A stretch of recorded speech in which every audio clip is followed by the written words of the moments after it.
이 비디오 수업에서 우리는 단기 필립스 곡선에 관해 이야기했던 이전 수업 내용을 확장할 겁니다. 앞서 우리는 인플레이션과 실업률 사이에 존재하는 득실관계에 관해 이야기했습니다. 득실관계가 존재하던 시기는 특히 그 경제에서 임금과 물가가 상대적으로 비신축적이던 기간입니다. 다시 말해 단기입니다. 이번 모형에서 우리는 장기에 초점을 맞출 것이며 거시경제학에서 장기는 신축적 임금과 신축적 물가 기간으로 정의됩니다. 우리는 임금과 물가가 국민 경제에서 총수요가 장기적으로 균형 수준으로 조정되면 인플레이션과 실업 사이의 득실관계, 즉 역관계가 존재하는지 알아보는 데 관심이 있습니다. 여기 보시는 바와 같이 우리의 그래프는 우리가 지난 수업의 마지막에 단기 필립스 곡선에 관해 이야기했을 때와 똑같이 보입니다. 왼쪽 그래프에는 완전 고용 수준으로 산출량을 생산하는 경제가 있고 이 경제의 물가 P는 안정적 수준입니다. 우리는 현재의 완전 고용 수준으로 균형 상태의 경제에서 약 2%의 인플레이션율과 4%를 조금 넘는 실업률이 있다고 가정하겠습니다. 다시 말해, 우리는 필립스 곡선에 바로 여기에 좌표가 하나 있습니다. 이 점 A는 우리의 총수요 총공급 다이어그램의 점 A와 상관관계가 있습니다. 그래서 우리가 앞서 배운 대로 경제의 총수요를 증가시키는 어떤 요인이 있다면 총수요 곡선을 오른쪽으로 이동시켜 인플레이션이 발생하고 산출량과 고용을 증가시키므로 실업이 감소합니다. 총수요의 증가는 단기 필립스 곡선을 따라가는 좌상향 움직임을 야기합니다. 점 A에서 B로 이는 좌측 그래프의 점 B와 대응 관계입니다. 이제 단기적으로 왼쪽 그래프에서 볼 수 있듯이 경제는 완전 고용 수준의 산출량 그 이상을 생산할 수 있습니다. 왜냐하면 경제가 완전 고용 수준으로 생산되고 있을 때도 약간의 실업이 있기 때문입니다. 아울러 총수요의 증가는 산출량을 증가시킵니다. 단기적으로는 적어도 노동자들을 고용할 수 있고 기업들이 산출량을 늘릴 수 있기 때문에 경제에 약간의 인플레이션이 있을 겁니다. 그러나 마찰적 실업과 구조적 실업으로 인해 존재하는 과잉 생산 능력으로 인해 산출량이 완전 고용 수준 이상으로 잠시 증가할 수 있습니다. 그러나 정부가 아무런 조치도 취하지 않고 이러한 총수요 증가에 따라 인플레이션이 지속한다고 전제하면 그에 따라 장기적으로 노동자들은 고임금을 요구합니다. 이것을 신축적 임금 기간이라고 부릅니다. 수요 변인 인플레이션에 직면하여 시간 경과에 따라 경제의 구성원인 노동자들은 명목 임금 인상을 요구하게 됩니다. 기업이 인상된 명목 임금을 지급할 수밖에 없게 되면서 그들이 고용할 노동자 수를 감축할 수밖에 없게 되고 경제는 다시 완전 고용 수준의 산출량인 YFE로 돌아가게 됩니다. 이 경제에서 명목 임금률 상승은 비용 상승 인플레이션을 야기하고 단기 총공급 곡선이 저항 이동하는 원인이 됩니다. 보시다시피 SRAS1로 이동했습니다. 장기적으로 볼 때 이러한 경제는 항상 완전 고용 수준의 총생산으로 되돌아갈 것입니다. 하지만 장기적으로 인플레이션은 가속화될 것이고 P이라는 높은 수준의 새로운 물가가 생길 겁니다. 이것이 단기적으로 관찰한 인플레이션과 실업 사이의 득실관계에는 어떤 의미일까요? 필립스 곡선 그래프를 보겠습니다. 총수요가 처음에 증가했을 때 단기 필립스 곡선을 따라 점 A에서 점 B로 움직였습니다. 하지만 장기적으로 이 경제의 산출량이 YFE 수준으로 돌아가면서 실업은 자연 실업률로 복귀합니다. 따라서 실업률은 실제로 4%를 조금 넘는 수준으로 되돌아갈 것입니다. 그러나 장기적으로 경제의 인플레이션은 실제로 가속할 것입니다. 노동자들의 명목 임금 인상 요구로 인한 비용 상승 인플레이션 탓입니다. 따라서 실제로 필립스 곡선 다이어그램의 최종 결과는 자연 실업률로 복귀하는 것이 될 것입니다. 이 실업률은 총수요의 최초 증가 때 달성했던 인플레이션율보다 높아진 인플레이션율과 조응합니다. 고인플레이션에 직면한 노동자들이 명목 임금 인상을 요구하는 탓에 보시다시피 단기 총공급 곡선이 저항 이동함에 따라 이제 높은 인플레이션에 직면하면서 단기 필립스 곡선은 우향 이동합니다. 이제 새로운 필립스 곡선 PC1이 생기는데 원래 필립스 곡선 우측에 자리하게 됩니다. 자, 이것이 단기적으로 관찰한 인플레이션과 실업 사이 득실관계에서 무엇을 의미할까요? 우리가 보시다시피 장기적으로는 인플레이션과 실업 사이에는 어떤 득실관계가 없습니다. 우리가 지금 확보한 두 좌표를 연결한다면 수직으로 길게 뻗은 필립스 곡선으로 귀결됩니다.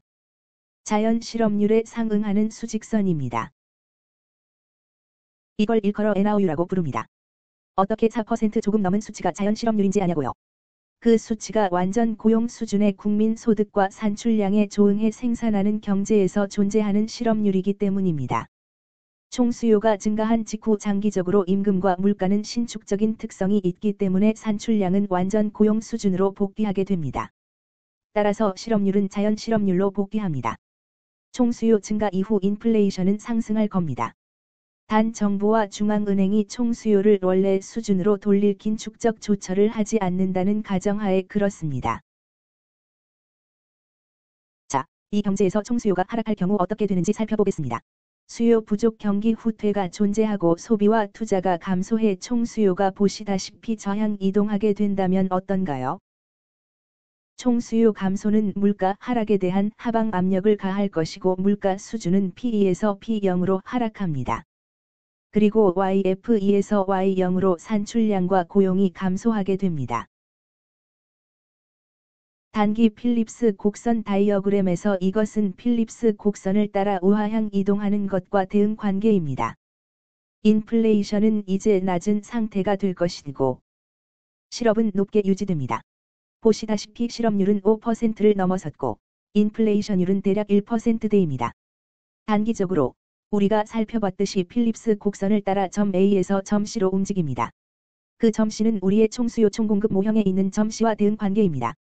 자, 장기적으로 어떤 일이 벌어질까요? 단 정부가 총수요 부양을 위해 확장적 조처를 하지 않고 중앙은행은 총수요를 부양하기 위해 통화 공급을 확대하지 않는다고 전제합니다. 장기적으로 총수요가 약세를 유지한다고 가정할 때 이 경제에서 지속적인 높은 실업률로 인해 임금이 하락하기 시작한다고 칩시다. 그런 가정하에 노동자들은 더는 임금 협상력을 갖지 못하게 됩니다. 기업이 노동자에게 제공할 수 있는 명목 임금은 갈수록 낮아질 겁니다. 시간 경과에 따라 그들은 노동자를 추가로 고용하기 시작할 것이고 산출량은 다시 완전 고용 수준으로 되돌아갈 수밖에 없을 겁니다. 단 임금이 하락할 경우에만 그렇습니다. 따라서 명목 임금의 인하로 인해 단기 총공급이 외향 이동하면서 SRAS2에 도달합니다. 이는 산출량의 증가와 물가 수준의 하락에 조응합니다. 다시 말해 장기적으로 보면 물가 상승률은 훨씬 더 낮아질 겁니다. 이것을 P3라고 합시다. 그 뒤 균형 고용과 균형 총생산은 다시 완전 고용 수준으로 복귀합니다. 장기 필립스 곡선 다이어그램 상에서 보시다시피 장기적으로 인플레이션과 실업 사이에 득실 관계가 없다는 것입니다. 총수요의 감소 이후 보시다시피 인플레이션율은 0%이지만 실업은 4%를 조금 넘은 자연 실업률로 다시 복귀했습니다. 자, 여기까지 모든 증거를 살펴보면 단기간에 총수요가 증가하면 단기 필립스 곡선을 따라가는 움직임을 야기합니다. 그러나 이후 모든 장기 조정을 거치면서 산출량은 항상 완전 고용 수준으로 복귀합니다. 따라서 실업도 언제나 자연 실업률 수준으로 복귀합니다. 인플레이션은 경제의 총수요 수준에 따라 상승하거나 하락할 수 있지만 실업률은 항상 자연 실업률로 유지될 것입니다.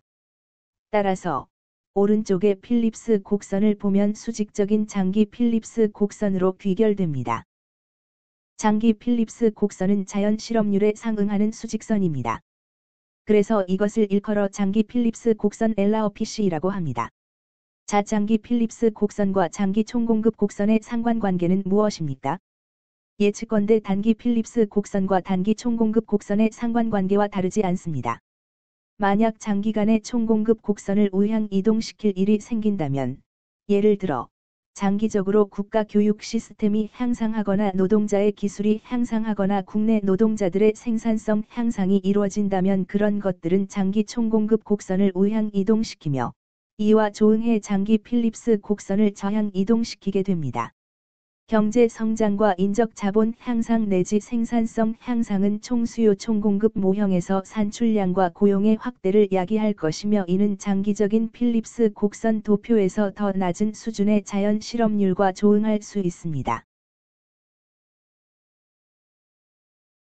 그러므로 생산성 확대와 기술 및 자본의 확대, 그 나라 노동자에 대한 향상된 교육 제공은 국가의 장기 고용 성적을 개선하고 경제의 장기적 실업 수준을 낮출 수 있습니다.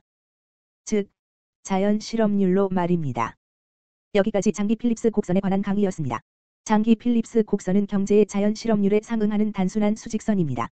국민 경제의 총수요 수준과는 별개로 임금과 물가의 신축적 성격 때문에 산출량은 장기적으로 완전 고용 수준과 일치한다는 것을 장기 필립스 곡선은 가르쳐 줍니다. 총수요의 증가 이후 임금은 상승하고 산출량은 원래의 완전 고용 수준으로 복귀합니다. 즉, 자연 실업률이 득세합니다. 총수요 감소 이후 노동시장에서 노동의 초과 공급으로 인해 임금은 하락할 수밖에 없으므로 실업이 발생하고 따라서 기업은 이제 할인된 임금률로 더 많은 노동자를 고용하면서 자연 실업률로 다시 복귀합니다. 이것으로 장기 필립스 곡선에 관한 강의를 마칩니다. 감사합니다.